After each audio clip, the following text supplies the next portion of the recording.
Hi, how are y'all? My name is Casey Patrick. This is Kickoff with Casey. We're going to talk a little bit of college football today. We're going to start with Indiana whooping up on Illinois because that's what that was. And we'll also talk about Oklahoma getting bailed out there at the end against Auburn.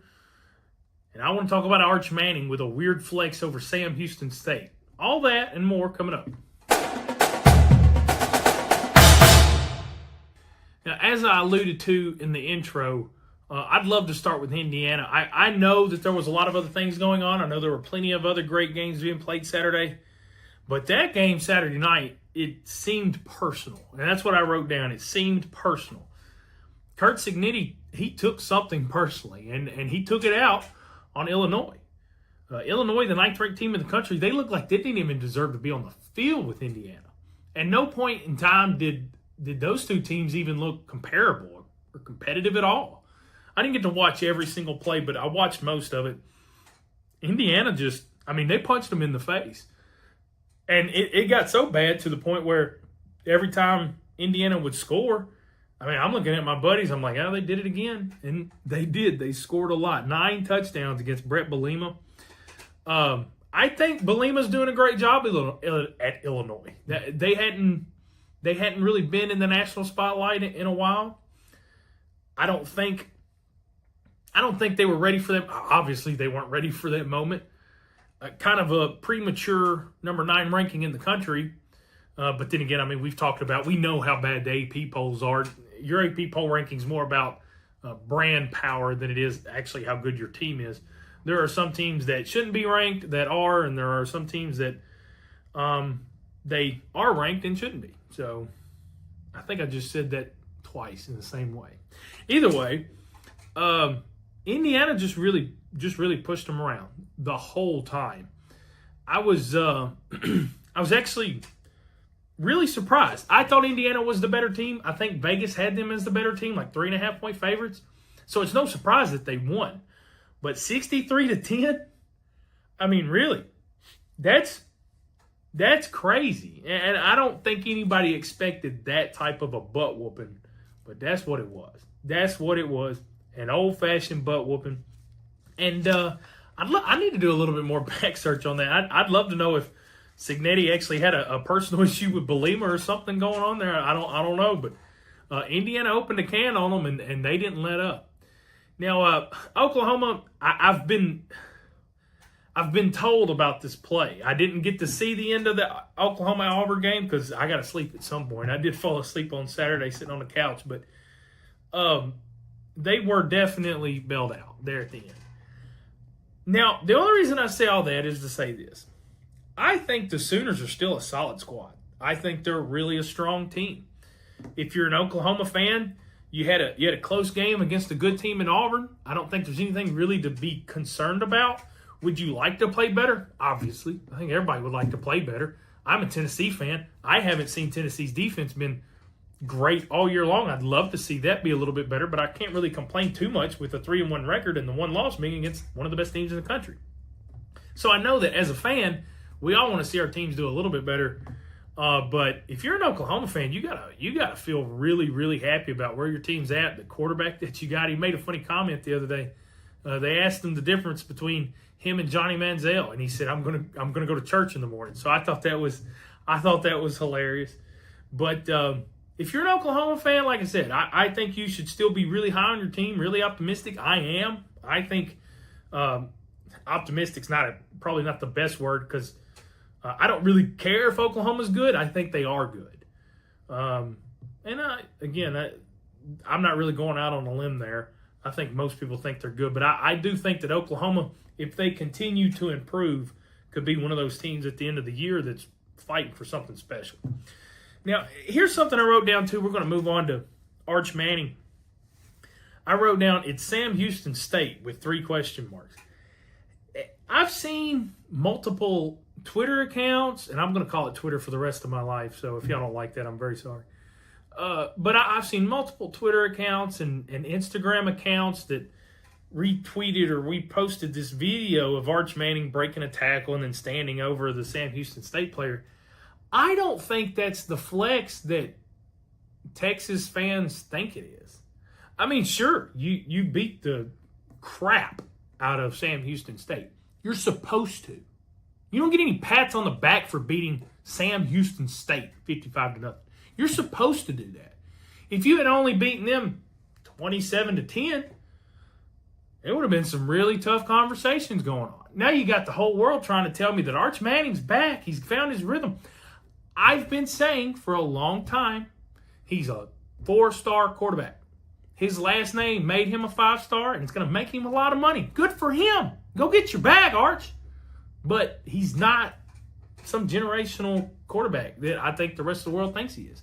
And I'm always low on quarterbacks. I don't know why. Maybe that's just a personal thing. I very rarely see a quarterback that I think is really generational or whatever like that. But Arch Manning, he's got great legs. He runs really well. But he's still never really done anything that excites me for his NFL career. He might have to run away from defensive ends. That's great. But the throwing motion is very inconsistent, and he's kind of inaccurate. Decision-making hasn't been great, and he is still a kid. There's plenty of time to continue to get better. Arch Manning may be the greatest quarterback that ever lived when it's all said and done, but I'm telling you right now, I have not seen anything that makes me think that. I think he's a good quarterback in a great situation. Sarkisian is one of the best offensive minds on the planet. He's got weapons around him. Texas is one of the best defenses in the country, bar none. Maybe the best defensive line in the country. So he's in a great situation. And he is 19, 20 years old. He's got plenty of time to continue to grow, to get better, to be a better quarterback. But if you're expecting this guy to just hop up and be the Heisman favorite in 2 or 3 weeks, I don't think that's going to happen. If I'm wrong, I'm wrong. We'll talk about it here on the show. I'll admit I'm wrong. I admit when I'm wrong. It just doesn't happen very often. Moving on to the next one. Tennessee's defense scares me. That's what I wrote. I didn't write anything about the score. I think it was like 56-24. Yeah, there it is. 56-24. Offense looked great again. I think Aguilar threw one pick, and that was on a throw was a little bit behind Brazel, hit his shoulder, went a quarter mile in the air, and they picked it off. Peyton Lewis made a great tackle on that interception, by the way. The offense has impressed me since day one. Joey Aguilar is 3 or 4 times the quarterback that I thought he was. He may be even playing well enough to possibly get drafted, or I think he's done well enough through the first few weeks that he may get the opportunity after the draft as an undrafted free agent. I think somebody's going to pick him up and see what he can do. So good for him. I think he's done well in that regard. And if he continues to succeed, I think he can move up draft boards. I don't have him super high just yet, but every game you start to see, I mean, he's fairly accurate. Sometimes the inaccuracies, he throws a little hard, gets a little bit high, maybe behind a receiver. But he's got really good arm. He's got just good enough legs that I think he can stay out of trouble, but he doesn't really need to use them. But Aguilar's been a solid quarterback to start the season. All 3 running backs for Tennessee, they're all solid options. The offensive line has been much better than I thought it would be, and David Sanders hadn't seen the field yet. I also saw a tweet the other day that there's a possibility David Sanders, Jermod McCoy, and Ricky Gibson are all out for the year. That kind of goes back into this. I know Sanders is an offensive tackle, but McCoy and Gibson in the defensive backfield, if they're out and out for the rest of the season, that's kind of disastrous for Tennessee's playoff hopes. I think Tennessee still gets to the playoffs. I think they need to beat one of Alabama or Florida and then win all the other games on their schedule. Florida seems to be more and more winnable every week, but every Tennessee fan on the other side of this camera knows that is going to be the hardest game Tennessee plays all year long. DJ Lagway, if he plays, will look like a Heisman favorite, and it's going to come down to the last few minutes. I know that. You know that. You don't even need a crystal ball. It's just how it happens. But Tennessee's defense does scare me. And if you're not going to start getting back McCoy and Gibson and some other guys, listen, I love what Ty Redmond's done as an 18-year-old freshman corner. I think Colton Hood has come in and shown that he is the best defensive back in the whole or on the whole team. Boo Carter's going to have to step up. Turrentine's going to have to step up. McMurray's going to have to step up. He was another guy had a little tweak injury, but I saw him get back in the game later. So that's okay. But Tennessee's defense needs to either get healthy or figure something out. Tim Banks, that's on you. It's just going to be difficult this year, but the standard is national championships at Tennessee. You're going to have to figure that one out. Moving on to somebody who probably doesn't have standards of a national championship, or maybe didn't until the last few years, especially this year. Vandy is legit, and I hate it. You can see that. I wrote it right there. I hate it. I do. I cannot stand Vanderbilt, but I'd be remiss if I didn't tell you guys that they are one of the top 25 teams in the country. They might be one of the top 10 or 15. That's a solid team. They do a lot of things really, really well. Clark Lee, all the credit in the world, man. I think he's went out. He has used NIL, like Diego Pavia said. They've used NIL. They went and got some guys. They've got some dudes that are playing their butt off, and they believe in themselves. That's 95% of the battle. That's 95% of it. If you look over to the other sideline and they got Saquon Barkley or Jadeveon Clowney, that game's going to be tough. Every once in a while, you just go up against somebody that's a little bit better than you, and that's okay. But if you can take your squad into a game and they believe they can win, you're pretty good off. And I tell you right now, Vanderbilt, they believe they can beat anybody. And there was a few guys on the radio, and I don't remember who it was talking the other day, but they talked about Diego Pavia kind of putting his shoulder down, and they said, it was on a block, I think, and they were like, look, we love the heart, but don't get hurt, because it doesn't matter how good the backup is. Diego Pavia is the heart and soul of this team, and he has brought a lot of heart and soul to the team. I can't stand him. I think I'm arrogant, and I think he's arrogant. But, again, I'd be lying if I didn't tell you that kid wasn't the truth. I mean, he's cold. And it's going to be really hard for Tennessee or anybody else to beat Vanderbilt. They're a solid football team. So you get the opportunity, check them out. I'm going to run through this stuff quick because I'm running out of time already. Miami cruises past Florida. At some point, somebody's going to have to ask Billy Napier about the offense. I don't realize. I didn't even watch the press conference. Maybe some of the media guys down there are asking him. I don't know, but it seems like somebody needs to be bringing that up because Florida's just not. It's not that they're bad. It's like on offense sometimes they're not even trying to move the ball. It's the same 3 or 4 different plays with motion or maybe a tight end's different, but it's boring. I mean, it's really bad. Billy Napier's got some questions to answer. I'd be asking him if I was a Florida fan.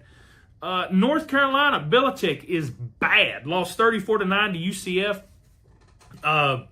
I don't know enough about North Carolina to sit here and complain. I love the blue. I guess I'm a North Carolina football fan. I love their jerseys. They've had some cool players come out. But I don't know enough about them right now other than the fact that Belichick has a dumpster fire at North Carolina right now. I don't know how long this experiment is going to last for Belichick. I know a lot of people already said before the season started it probably wouldn't go through the year.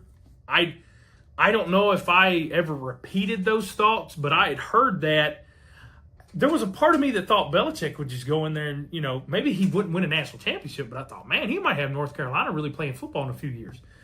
I don't think they're not playing anything. At 34-9 and never was in it against UCF. Clemson is done. That's all I wrote down. Big exclamation point. 1-3. Good job, Syracuse, making Tennessee look a little bit better. Also, Sam Pittman done with a question mark. Now, I realize Arkansas lost that game because of a fumble late. It's not really Sam Pittman's fault. But when you lose 32-31 to Memphis, I mean, people are going to start coming after his job. It is the SEC, even though it's Arkansas and they've never really done a whole lot.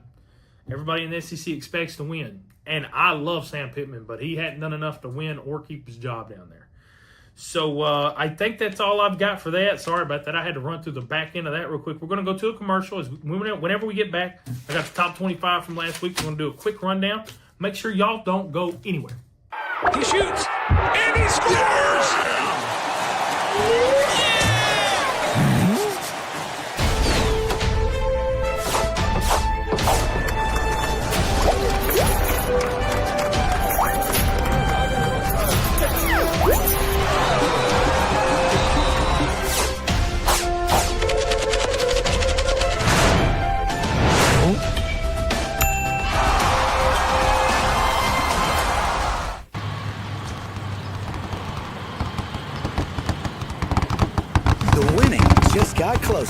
all-new sportsbook, the latest gaming machines, live horse racing, and more. The Mid Gaming Hall, Kentucky Downs. Winning just got closer.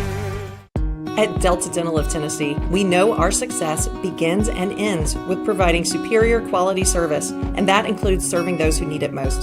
This year, we're celebrating 25 years of giving back to the community we call home. Delta Dental, along with our Smile 180 Foundation, supports Tennessee's dental colleges and oral health education, children's hospitals, free and reduced cost dental clinics, and other like-minded charities. Here's to the next 25 plus years of ensuring healthy smiles.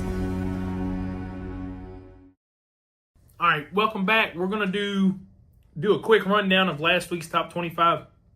Number 1 and number 2, OSU and Penn State, both had a bye. LSU 56-10 over Southeast Louisiana. Way to go.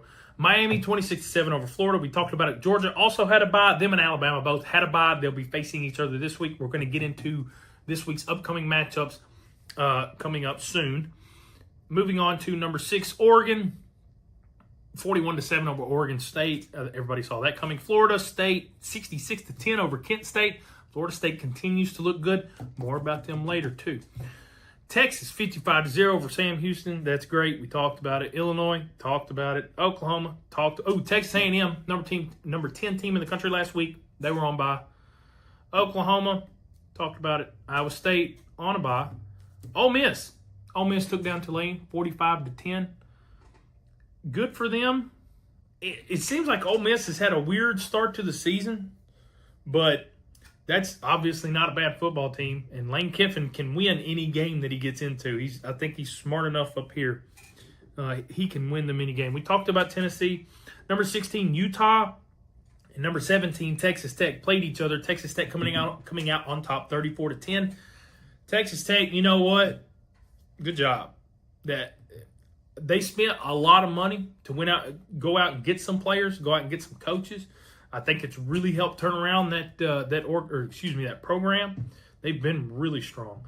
Georgia Tech, W, 45-24 at Temple. I'm going to be honest here. I love Tech. I love Haynes King. I don't know if they're the number 18 team in the country. I know that they beat Clemson, but that's really nothing. But we'll reserve judgment and see how that goes. Indiana destroying Illinois. Vanderbilt slaughtered Georgia State 70-21. I think Vanderbilt got a little bit of payback from last year. Good for them. Way to go, Commodores. Michigan just 30-27 over Nebraska. Michigan's going to make everything a dogfight this year, and it's going to make it hard to beat them. It's not going to be fun to watch Michigan football. I couldn't imagine it being fun. But Bryce Underwood, that quarterback, I think he's got a chance to be something special in the future. Auburn, we talked about. Missouri, 29-20 over South Carolina. I really feel like the number 23 team in the country should have beat South Carolina a little bit better than that with a backup quarterback. But, again, I only saw a few plays from that game, so I'm not going to say too much. Notre Dame finally on the board with a W, 56-30 over Purdue. We all knew you could do it, Notre Dame. We all knew you could do it. 25 USC got a W, 45-31 over Michigan State. I think this shows a lot about Michigan State, too. They were undefeated going into this game at 3-0. They're obviously now 3-1, but Michigan State's not a bad football team. Not nearly as good as USC. This 45-31 is actually, I think it makes the Spartans look really good. Because USC's offense can run out and down the field. They give up a lot of points. We know that. But that's the top 25 from last week.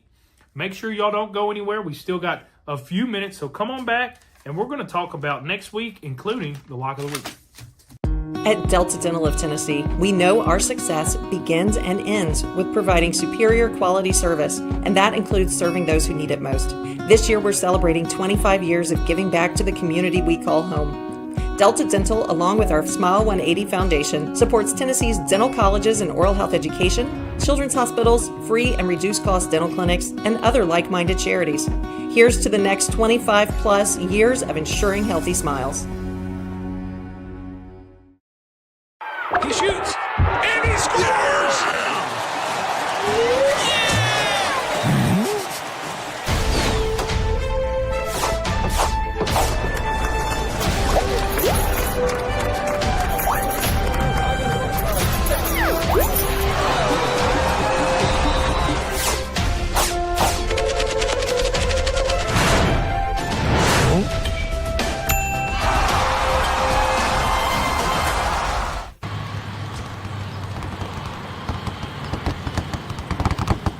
The winning just got closer. All new Sportsbook, the latest gaming machines, live horse racing, and more. The Mid-Gaming Hall, Kentucky Downs. Winning just got closer.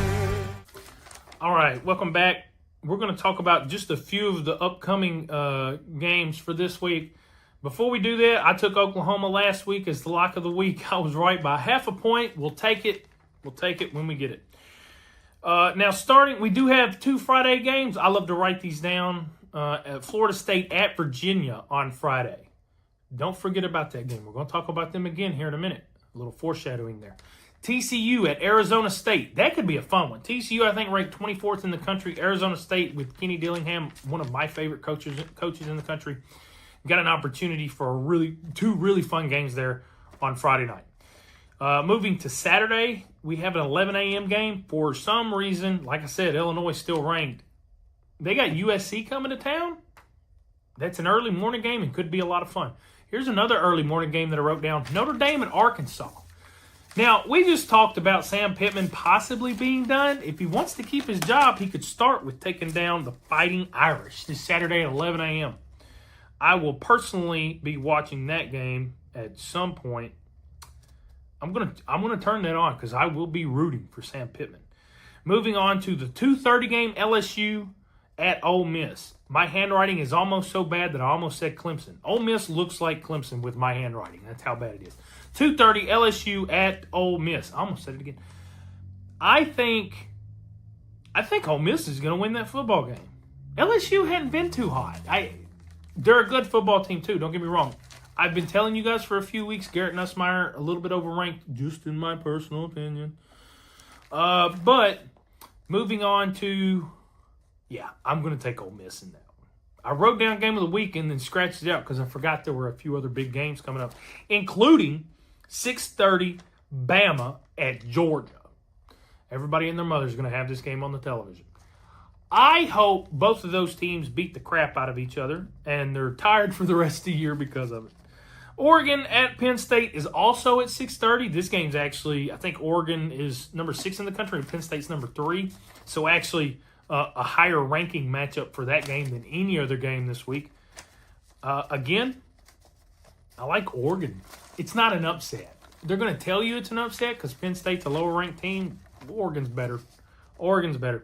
Now, on to my lock of the week. I was looking around, and it didn't take me long to figure out what game I wanted. The more I thought about it, the more I was talking with a friend of mine, Deontay, the other day, and he told me he's a Florida State fan, and he told me that Virginia, of course, Florida State at Virginia, Florida State was only 7.5-point favorites. Is there something about Virginia? I don't know. I mean, they haven't been much of anything this turn of the century, right? So I think Florida State, Tommy Castellanos, who may be injured, and maybe that's part of the line that I saw. Who knows? But if Castellanos is healthy, if Castellanos is in a wheelchair, Florida State beats Virginia by 7.5 points. That's what I've got as my lock of the week. That's it. That's what I would run with. I didn't even look at anything else. I saw that, and that's what I ran with as lock of the week. There may be some other spreads or games out there that are a better option than this one, but I just couldn't go past this one. I think the Seminoles roll on big. I mean, this is a 17 to 24 point victory in my head, unless there's something I'm missing. And when I'm inevitably wrong next week, you guys can come back and give me a hard time for it. Speaking of that, I'm all out of time. Thank you for coming and hanging out with me. If you have anything you want to say, leave it in the comments. Email me, text me if you know me, whatever. Complain or tell me I'm doing a good job, whatever you want to do. But reach out, let me know. Anything on your mind, anything you want me to talk about, let me know. But all you boys and girls, stay safe out there and have fun.